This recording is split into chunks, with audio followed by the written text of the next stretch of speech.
नितिन गडकरी आपको अच्छे रोड चाहिए तो आपको टोल देना पड़ेगा, उसमें बचत होती है।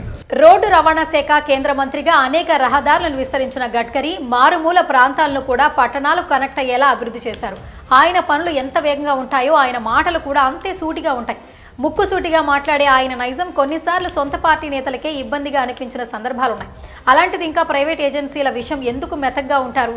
అందుకే నేషనల్ హైవే ఏజెన్సీలు అందరి ముందు మీటింగ్లోనే సున్నితంగా అక్షింతలు వేశారు. ఇంతకీ ఏం జరిగింది?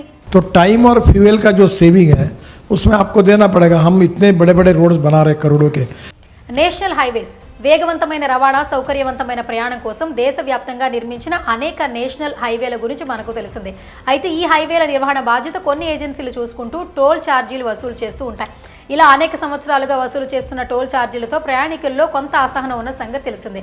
దానికి అనేక కారణాలు ఉన్నాయి. అయితే ఈ విషయంపై ఇప్పుడు నితిన్ గడ్కరీ స్పందించారు. టోల్ ఛార్జీల వసూళ్లపై కేంద్ర ఉపరితల రవాణా శాఖ మంత్రి నితిన్ గడ్కరీ సంచలన వ్యాఖ్యలు చేశారు. శాటిలైట్ ఆధారిత టోల్ వసూలుపై నిర్వహించిన గ్లోబల్ వర్క్ షాప్లో ఆయన మాట్లాడారు. రోడ్లు సరిగా నిర్వహించలేనప్పుడు టోల్ వసూలు చేయొద్దని ఆయా ఏజెన్సీలకు కేంద్ర మంత్రి స్పష్టం చేశారు.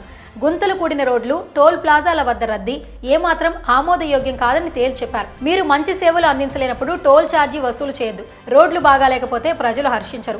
చాలా మంది ఇప్పటికే సోషల్ మీడియా వేదికగా ఈ అంశంపై పోస్టులు పెడుతున్నారు. కాబట్టి మంచి రోడ్లు అందివ్వలేనప్పుడు టోల్ వసూలు చేయకూడదు. ఒకవేళ గుంతలతో కూడిన రోడ్లపై టోల్ వసూలు చేస్తే రాజకీయ నాయకులుగా తాము ప్రజల ఆగ్రహానికి గురి కావాల్సి ఉందని నితిన్ గడ్కరీ పేర్కొన్నారు. టోల్ ప్లాజాల వద్ద ఆలస్యం కాకుండా చూడాలని నేషనల్ హైవే ఫీల్డ్ ఆఫీసర్లకు కేంద్ర మంత్రి నితిన్ గడ్కరీ సూచించారు. నేషనల్ హైవే ఏజెన్సీల ఫీల్డ్ ఆఫీసర్లు టోల్ ప్లాజాల వద్ద జాప్యం వల్ల కలిగే ప్రజల బాధల పట్ల సున్నితంగా ఉండాలని, ఫిర్యాదులను త్వరగా పరిష్కరించే యంత్రాంగాన్ని వాదించాలని గడ్కరీ స్పష్టం చేశారు. రహదారుల పరిస్థితి, టోల్ వసూలు విధానాలపై ప్రయాణికుల్లో పెరుగుతున్న నిరుత్సాహాన్ని మంత్రి వ్యాఖ్యలు ప్రతిబింబించడం గమనార్హం. మరోవైపు ఈ ఆర్థిక సంవత్సరంలోనే శాటిలైట్ ఆధారిత టోల్ ఛార్జీల వసూలు విధానాన్ని ప్రారంభించినట్లు కేంద్ర మంత్రి వెల్లడించారు. తొలి దశలోనే 5,000 కిలోమీటర్ల రహదారులపై ఈ టోల్ విధానాన్ని అందుబాటులోకి తీసుకొస్తున్నట్లు పేర్కొన్నారు. తొలుత కమర్షియల్ వాహనాలకు ఒక లైన్లో అనుమతిస్తారు.